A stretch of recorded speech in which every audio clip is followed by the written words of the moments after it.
Ma'arif madaniyat uchur xazinasiga xush kelibsiz. Internet to'rida yuqori saviyali o'qituvchilarimiz bilan chet el tili o'rganish orzusidagilarni tarbiyalab kelmoqdamiz. Dunyoning har qaysi joylaridan maslahatga muhtoj Turkiya, Qibris, Saudiya, Yevropa universitetlarida haqsiz yoki o'qish yordam puli bilan arzon o'qish orzusidagilarning kasb va universitet tanlash, to'g'ri tizimli universitet o'qiy olishiga kafolatlik qilamiz. Maslahat va tafsilot uchun har yil 5 dan boshlab aloqa adreslarimizga qo'shib qilgaysizlar. Xazinam to'rt til tarbiyalash va oliy ma'arif maslahat markazi.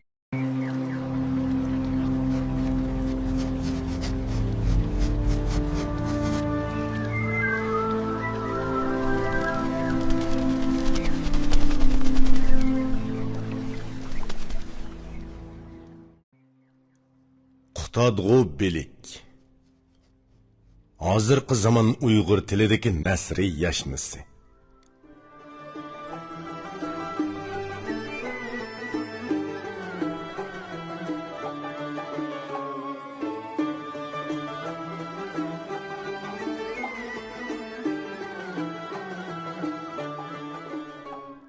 Nasriy muqaddima. Köyüngichi ve oyug'uchi Allohning ismi bilan boshlayman. Hamdu sana, minnatdorlik ve sonsiz madhiyle ulug' qudratlik Tangriga xosdir ki, u ulug'liq egisi, tugal qudratlik podshohdir. U yerni, ko'kni yaratdi. Jimi jonliqlarga rizq berdi. Nimani xohlagan bo'lsa qildi. Yana nimani xohlasa shuni qiladi.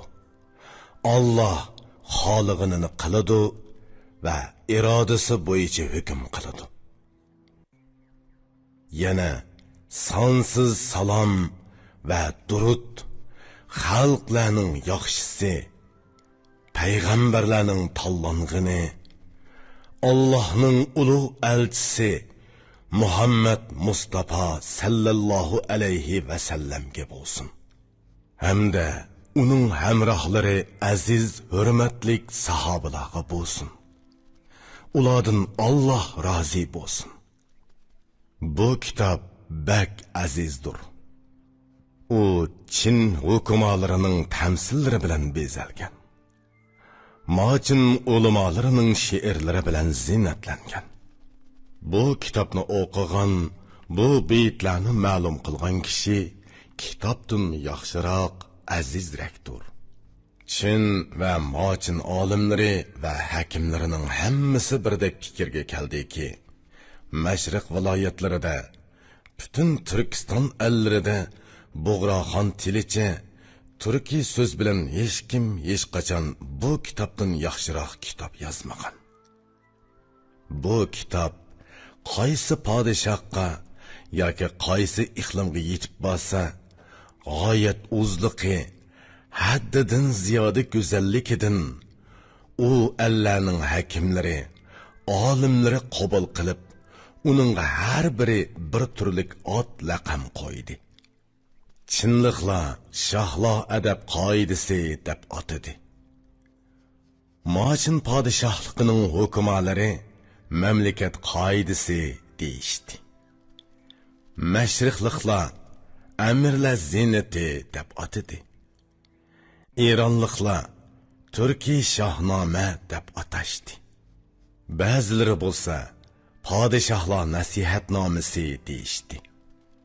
Turanliklar Qutadg'u bilik deb ataydi. Bu kitobni yezib chiqquchi Balasag'unda tug'ilgan parhezkor kishi edi. Ammo bu kitobni Koshig'ar elida tamomlab, Mashriq podshohi Tabg'och Bug'roxon huzuriga sungan. Shoh Bug'roxonmi uni hurmatlab, ulug'lab, o'zining xos hojibligini uningga berib taqdirlagan edi. Shuning uchun Yusuf xos hojib deb nom shuhrati dunyoga yeyilgandir. Bu aziz kitob 4 ulug' qimmatlik ul ustiga bino qilingandir. Biri adolat, ikkinchisi davlat, uchinchisi aql, to'rtinchisi qanoat, yana uning har biriga bir turkcha ot qo'ygan. Adolatga kun tug'di alik deb ot berib podshoh o'rniga qo'yilgan. Davlatga oy to'ldi deb ot berib vazir o'rniga qo'yilgan. Aqlga o'gdilmish deb ot berib vazirning o'g'li o'rniga qo'yilgan. Qanoatga udg'urmish deb ot berib vazirning qayrindishi deb aytgan. Yana ular o'ttirisidagi munozira savol javoblarga o'xshash so'zlar so'zlangandir. O'qiganlarning ko'ngli echilib, yozg'uchini azgu duo bilan yod qilsin deb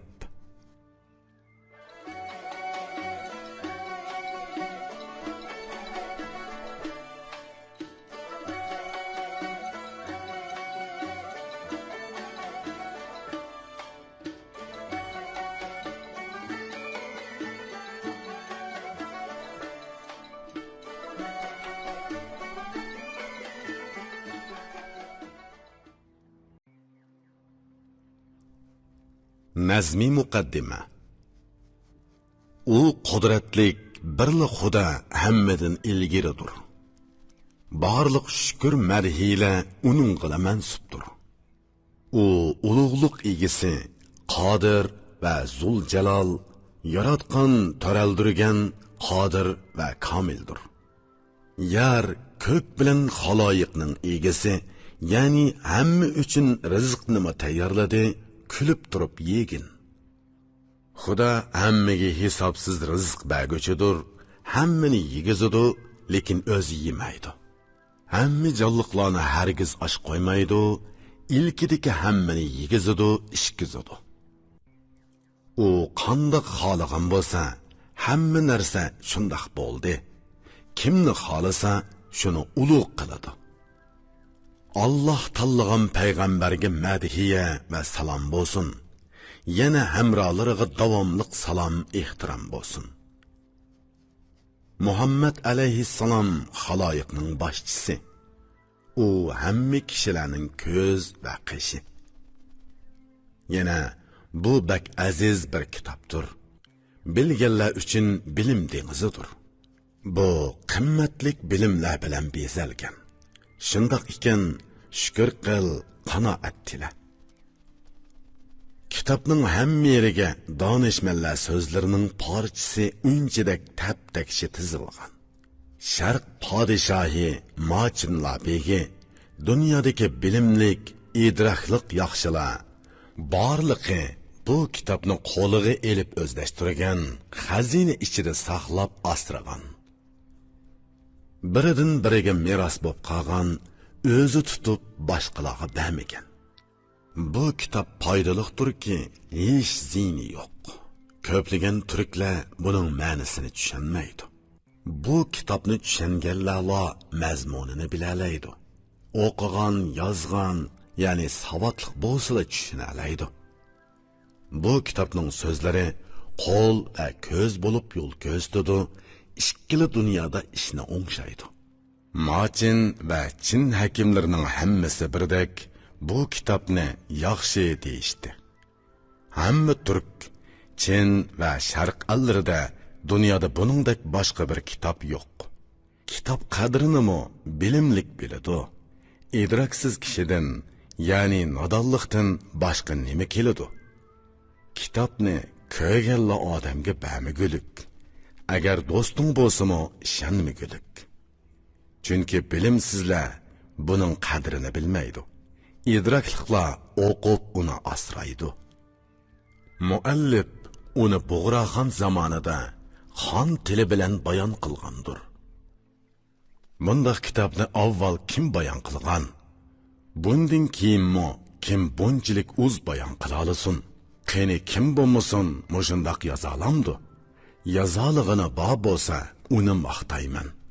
Har qaysi shahar, kent, o'rda saroyda kitobni boshqacha ot bilan otadi.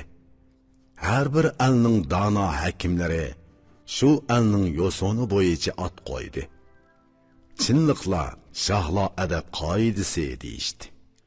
Machilliqlar mamlakat sirdishi deb otadi. Mashriq elidagi ulug'lar bu kitobni Amirlar zinnati deb to'g'ri atadi. İranlıqlar buni Shahnoma deydi. Turanlıqlar Qutadg'u bilik deb tushunadi. Ko'ginki har qaysi alla o'xshamagan tillardagi turlik so'zlar orqali uningga har xil nomlarni berdi. Yana bu kitobga ot qo'ygan ulug' va yaxshi bandasini Xudo kechirsin. Ey bu kitobni qabul qilg'uchi, bu turklar tilida yozilganiga ajablanguchi. Qara, bu kitob hammaga yaraydi. Shahlar uchun al-yurtni uzun boshqarishga foydaliq. Mamlakatni idora qilg'uchi kimlar bo'lishini, uningga nima qilish kerakligini hakimlar so'zlagan.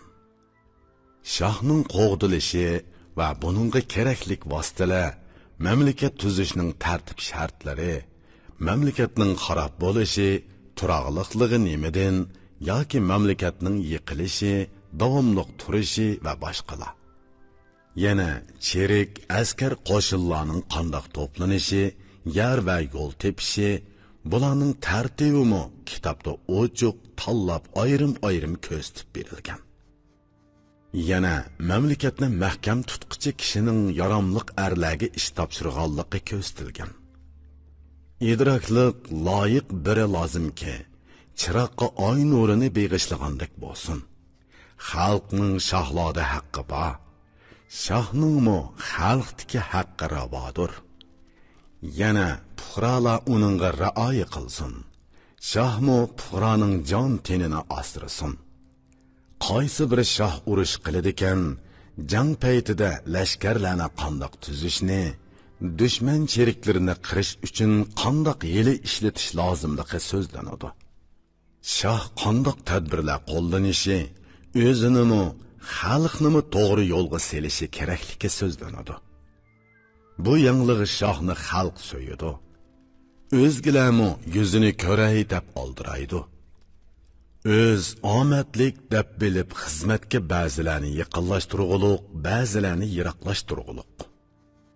Bir munchilarni puxtalik bilan yaqin tutish, ba'zilarni asqatmaydi, yomon deb yiroqlashtirish kerak. Yana biri bosh kesish uchun siyosat ishlatish, ikkinchidan ko'ngil elish uchun farosat ishlatish kerak. Farosatlik, bilimlik, botur, shir yurak bo'lish, xazinini to'ldirish va uni loyiqida taqtish kerak. Fuqarolarga nisbatan noiti savrchan bo'lsa, hamma ishda rohat topadi. Bir qancha so'zni senga vasiyat sifatida qoldirsam, unutma, menga duo qil. Nazar sol, bu kitobni tuzgan kishi mohir kishilarning sari ekan. U turlik fazilat va farosat bilan bezalgan va xushal o'tgan ekan. U to'g'riligi, hurmati va xudogo'yligi sababidan taqvodor, bilimlik, pok bo'lib o'tdi. Uning yashagan makoni Qo'z Ordu eli. Uning taxti yaxshi nasabdan, so'zgimi mohir edi.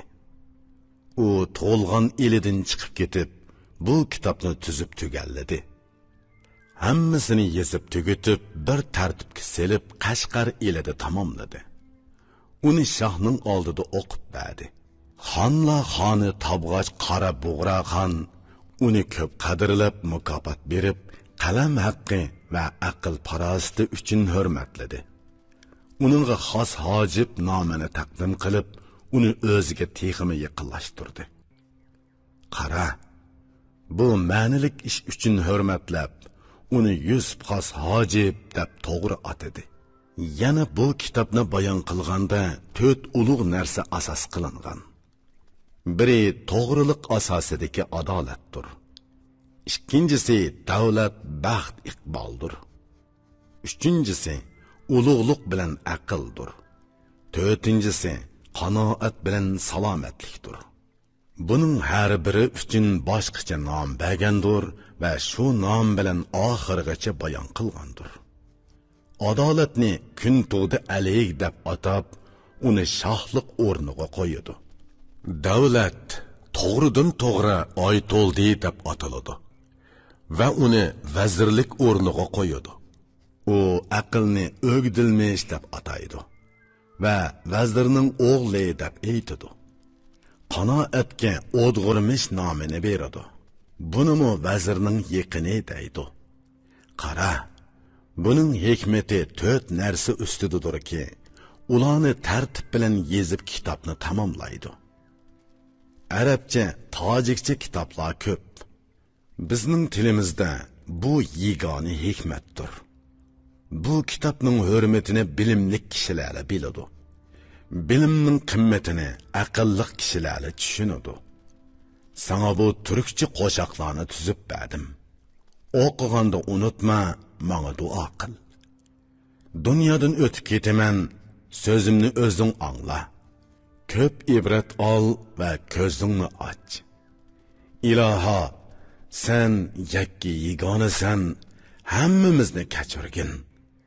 Hamma mu'minlarga didoringni nisb qil.